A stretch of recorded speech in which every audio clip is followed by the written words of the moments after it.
Beloved of the diaspora and in the diaspora, thank you for clicking on this video. And then this video is going to be a life-changing for you if you have the opportunity to watch this video, to listen to this video. You have been chosen by grace. You have been chosen because you are called in such a time as this. And throughout the week, this has been bubbling within me so much that I could not find rest until today. And I want to stay obedient. I want to remain obedient to the call and to your call also. And then before I release the information into the system, you must watch this video. Watch this video carefully, listen to it carefully, and I'll be right back.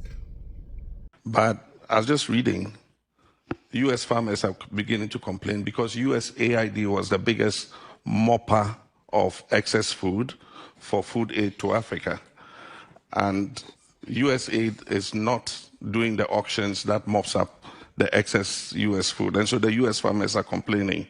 But it's an opportunity for Africa to increase food production. And so if that aid stops coming, we would do the investments that are necessary to make our farmers more productive so that we can establish food security in Africa instead of waiting for those US aid handouts to come. Thank you. There was a number, The drivers of poverty do not only have to do with capital and trade, but we shouldn't forget the issue of climate change. A lot of what is happening in the Sahel that is affecting people's livelihoods is climate change. Unfortunately, Africa is facing the most adverse impact of it, even though it contributed the least to it. And so the Lake Chad has shrunk to 20 times smaller than it used to be. All the families that depended on the Lake Chad for their livelihoods have become displaced, and they're migrating southwards into the coastal countries. That is leading to clashes between herders and agriculturists. It's a more complex situation than just being able to trade and where capital comes from. But I believe that we must build resilience, and that's where the private sector comes in. We before had believed in state-led development. I think that increasingly the African private sector is leapfrogging with the new technologies, with digitalization and all that. And we must open that space for them to be able to drive economic progress. And so you're right. Thank you for staying tuned. If you are here for the first time, my name is Raphael from Raphael MK channel or Raphael MK podcast. And this information that I'm going to be releasing right now in the next few minutes is for you in the diaspora. It's for you of the diaspora. And if you have been watching my channel, you should understand what the diaspora mean by now. You know, I'm not going to get into that this time. And there's a wealth transfer happening right now. There's a wealth transfer that is being conducted right now in the world, in the system on earth here. And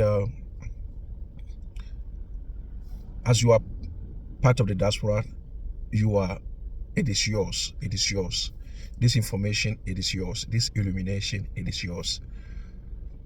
This mystery or this secret, it is yours. It is yours.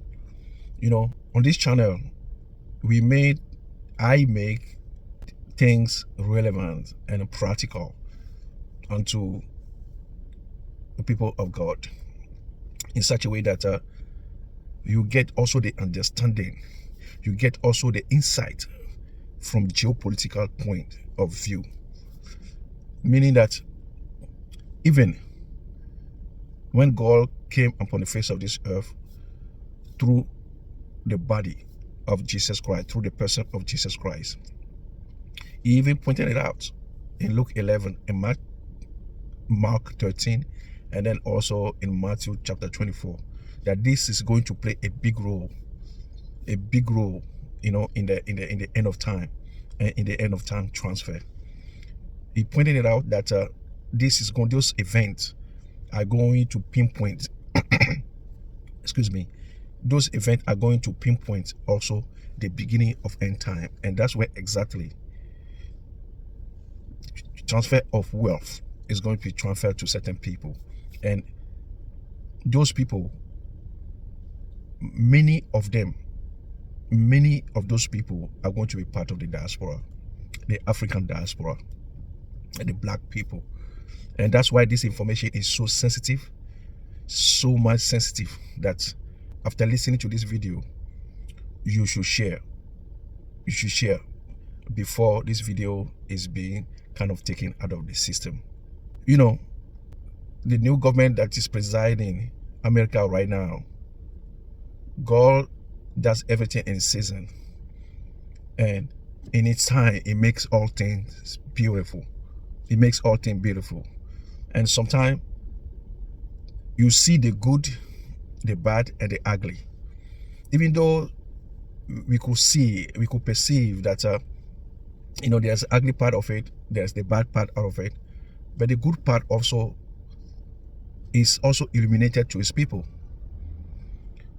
Recently, it's been declared that it's been signed, via the bill, the executive bill, that U.S. aid is canceled for purpose of many things, especially the great continent of Africa. So right now, the information that people have is just like what people are going to do, what is going to happen. So the void or the loophole that the U.S. aid that has been canceled, the loophole that is going to provide in Africa, is going to cause many people to become wealthy. It's going to cause the diaspora, people in the diaspora, people of the diaspora, to be able to see the opportune time, the curious moment, and seize them in the private sector, as the president of the great nation of Ghana was saying it in that interview. And then also agrarian fields.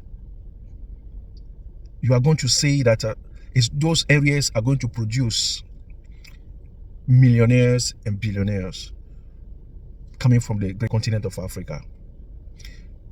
This message is so sensitive that if you are not tuned in, I am not a prophet. I'll be called to be a teacher. And as teachers, not only we are gifted, by the Father to be, but we are gifted with perception, with discerning spirit, and we are called to the church. We are part of the fivefold gift to the church. So, for so many of you, you'll be hesitant when Africa is being talked about in the whole system of the wealth transfer, in the whole system of the world right now. This message is for you. This message is for you. This information is for you, that there's going to be massive wealth transfer in the area, in the domain of agriculture, in the domain of technology. And we see also how the population is being laid out in Africa. Plenty of youth, about 70%, they are young, with idea, with brain, with human resources, with academical resources right now. Even though they have tried for so many years to drain brains from the great continent of Africa, the remnant are still here. And many of them are part of the diaspora. What do you see right now by listening to this information? Yes, there's going to be resilience. There's going to be resilience. And we see how the great continent of Africa is becoming the next China. And the anticipation is that it's going to be accelerated. The acceleration is going to take place so fast, with God's speed, that's going to produce many millionaires and many billionaires from the diaspora coming from the great nation of Africa. And it's going to be mind-boggling. It's going to be incredible. Last year, I was able to be part of the ABA, African Business Academy, led by Dr. Hannett. Many people that are taking part of those lessons that she has been providing, we are convinced that time is now. And this information, you are listening to it because you are called. As for what to do, as for how to position yourself, I'm going to be coming time and time again in the next videos, and I'm going to be releasing sensitive information concerning what to do. It is not enough to know the information or to have the information. Having the information is the first step. The secondary, to know what to do, is what's going to take you to the next step. It's what's going to take you further to be part of this wealth transfer. And then also ensure that you are connected to the channel. Ensure that we build network with the channel. Ensure that you subscribe to this channel, that anytime that my video comes out next, you should be the first to receive it. Wonderful people of the diaspora and in the diaspora, information like, as a child of God, as children of God, you will be paying your tithe. You will be paying your first fruit. You will be giving your offering. Behind the pulpit, you will be hearing, you are going to be blessed, you are going to be blessed. What does it really mean that you are going to be blessed? How do you transfer? How do you translate? How do you make your blessing, not the blessings, not the material thing, because you don't even have it yet. You will be paying, you ask yourself, you will be paying your time. When am I going to be blessed at last? When am I going to be really blessed? So you come to a place where you are confused. You come to a place where you are distracted. You come to a place where you don't know what to do anymore. That how do I really get into that God's blessing? I'm going to be teaching you also on this channel via podcast, via short video. What are the things that you should do after knowing the wealth transfer is taking place right now? What's your position? You are already chosen. You are already called to be part of it. The question is, where are you? What's your position? Do you want to be part of it? Let us tune in again next time. I'll be back and I'll see you. Ensure that you subscribe to this channel, share this video, like this video. Based on the information, sensitivity of this information, share it before it is cancelled out. Thank you. I'll see you next time.